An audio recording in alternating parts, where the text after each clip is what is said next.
వేదికను పురస్కరించుకొని సంక్రాంతి భోగి పండుగని సందర్భాన్ని పురస్కరించుకొని అమరావతి మన రాజధాని, ఆంధ్రప్రదేశ్ రాజధాని, ఇక్కడి నుంచి రాష్ట్ర మన ప్రజలందరికీ సంక్రాంతి శుభాకాంక్షలు. ఈ వేదిక పైన ఉన్న పెద్దలు,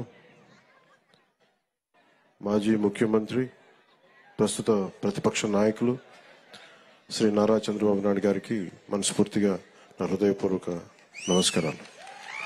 ఈ వేదిక పైన ఉన్న తెలుగుదేశం నాయకులకి, పెద్దలకి, జనసేన నాయకులకి, ప్రతి ఒక్కరికి పేరు పేరున హృదయపూర్వక నమస్కారాలు, సంక్రాంతి శుభాకాంక్షలు.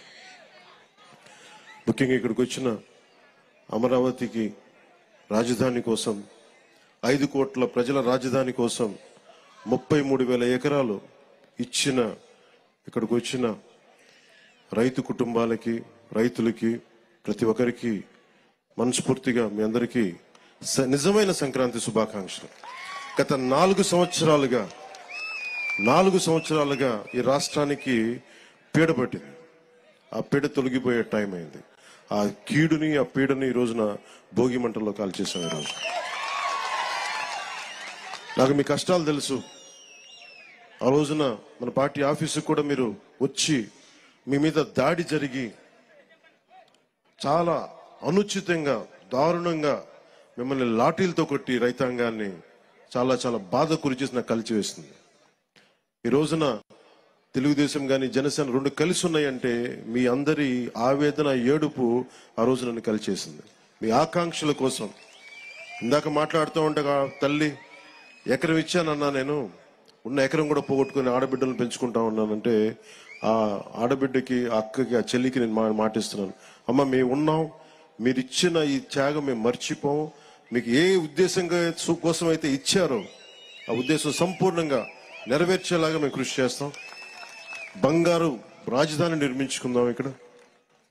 అలాగే మనం ప్రతిసారి నేను ఒక్కటే కోరుకున్నా, ప్రతిసారి అదే సభాముఖంగా కూడా ఈ రోజున అదే మాట చెప్తా ఉన్నాను.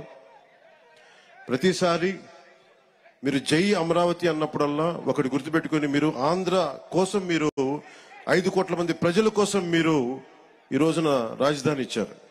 జై అమరావతితో పాటు జై ఆంధ్ర నినాదాన్ని కూడా మీరు తీసుకెళ్లాల్సింది. ఎందుకంటే మీరు అన్నప్పుడల్లా మీరు ప్రజలకు తెలుస్తూ ఉంటుంది మీరు చేసిన త్యాగాలు.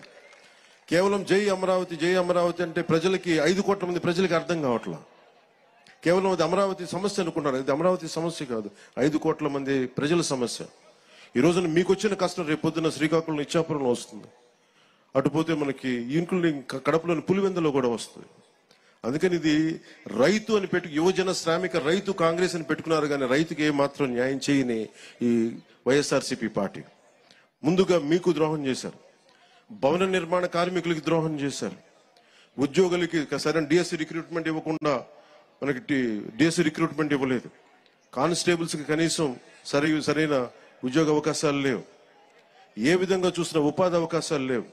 వీటన్నిటినీ కలిచివేసింది. ముఖ్యంగా మీరు గుర్తుపెట్టుకోవాల్సింది, ఆ రోజున మీకు కౌలు రావట్లేదు అంటే ఆ రోజున జనసేన మీకోసం ముందుకొచ్చి మీకు కౌలు పడేలా మీకు మీ తరపున మేము పోరాటం చేశాం. మీకోసం ఆ రోజున కంచెలన్నీ వేస్తే, ఆ రోజున ఆడపడుచులు ఏడ్చి వేదనతోటి ఆ రోజు వస్తే, ముళ్ళ కంచెలు వేస్తే మేము మీకోసం దాటి ముందుకొచ్చాం. ఈ రోజు కూడా అదే. ఏదైతే తెలుగుదేశం జనసేన కలవకూడదు, విడిపోయే పోటీ చేయాలి, విడిపోయే పోటీ చేస్తే ఇంకొకసారి వైఎస్ఆర్సీపీ వస్తే, ఇంకొకసారి కనుక వైఎస్ఆర్సీపీ పార్టీ ఆంధ్రప్రదేశ్కి వస్తే ఇంక మనం మర్చిపోవచ్చు దీని భవిష్యత్తు. చీకటి భవిష్యత్తు ఇది. ఆ చీకటి భవిష్యత్తు ఉండకూడదు, వెలుగు నింపాలి. అందుకని ఈ భోగి రోజున మనం జనసేన తెలుగుదేశంతో కలిసి ఒక సుస్థిరమైన ప్రభుత్వం స్థాపించాలి, మీకు బంగారు భవిష్యత్తు ఇవ్వాలని మనస్ఫూర్తిగా నేను మీ అందరికీ తెలియజేసుకుంటా ఉన్నాను. అలాగే జనసేన రైతులకి అండగా నిలబడే పార్టీ. ముఖ్యంగా కౌలు రైతులకి మేము స్వయంగా పార్టీ తరపు నుంచి ఇంతమందికి మేము స్వయానం ₹1,00,000 చొప్పున అందరికీ అందజేశాం. అందుకని మీకు ఎప్పుడు కూడా భూమి కోల్పోయిన రైతుకి, కౌలు రైతులకి, రాష్ట్ర ప్రజలకి, యువతకి, మహిళలకి అందరికీ కూడా పేరు పేరున ప్రతి ఒక్కరికి కూడా నా శుభాకాంక్షలు తెలియజేసుకుంటూ, భవిష్యత్తులో ఈ రోజున మాట్లాడబోయేది చాలా ముందు ఉంది. అందుకని ప్రత్యేకంగా మీ అందరికీ శుభాకాంక్షలు తెలియజేసుకుంటూ, అలాగే అమరావతి వేదిక నుంచి కూడా మన తెలంగాణ ప్రజలందరికీ కూడా నేను సంక్రాంతి శుభాకాంక్షలు తెలియజేసుకుంటా ఉన్నా.